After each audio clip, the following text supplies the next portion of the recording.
Hi guys, naabot na punta sa lugar na panagsara nato madtuan, which is ang SM Seaside Cebu.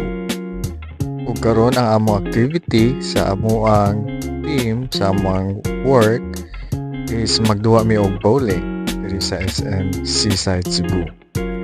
Uban ni kami or uban ni ako sa among laag diri sa SM Seaside. Sayo kay minaabot sa ako ang uyuano na si JP. So mauni ang sulod sa bowling center diri sa SM Seaside. So kami may una naabot picture sa ta para ebidensya. So mauni ang rate diri sa bowling center. O kani mauni lang waiting area o ilahang lunch. So while waiting sa among mga kauban, so mauni ang mga players nga naa sa TV. So nani tournament char. So picture ta sa bowling equipments. Napod sila arcade ug billiards nga nagduwa na ako mga kauban. So gisugdan na din nato ang bowling no ug atong tournament. So kana mao na ang sugod sa among tournament. Grabe murag last na ko duwa ani kay pag college man siguro, that was more than 10 years ago. And tanawa lang kung asa kong name dira. So nahuman na gid among tournament. So we have team 6 and team 5. So team 5 me. So if compare nimo sa team 6, so syempre daogid me about me sa team 6. But yeah, paintala ko pangandira kay kapila ko kay di magay kumahayo. Practice lang.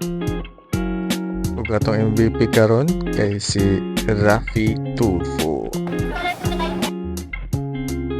So nahuman naman among duwa. So group picture sa ta. So from left to right. And then right to left. And padong na sa may gawas. So mao po ni amuang picture sa gawas. So from left to right. And then right to left. Lunchtime naman, unya gipang kapoy o gipang gutom among kauban.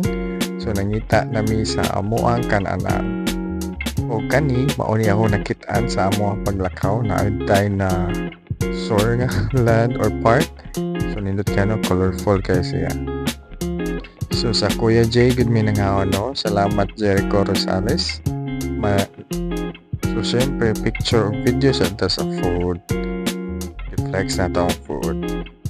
Before mo start, picture na food or video. So from left to right and then right to left. Maura to, thank you.